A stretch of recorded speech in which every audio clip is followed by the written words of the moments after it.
if you want to examine stratified squamous epithelium with thin keratin, you can use a section of the eyelid.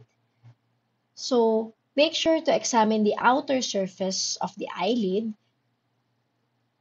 such as this one, because if you go to the inner surface of your eyelid, you will find that the epithelium is still stratified squamous epithelium, but it becomes non-keratinized.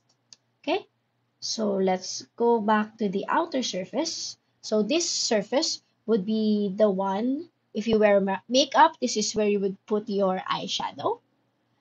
And this side is where um, it touches your eyeballs. Okay, so anyway, let's go back to this side and try to examine the different parts. So the basement membrane is in here, and these are the several layer of cells, with the topmost part being flat and the thin keratin layer.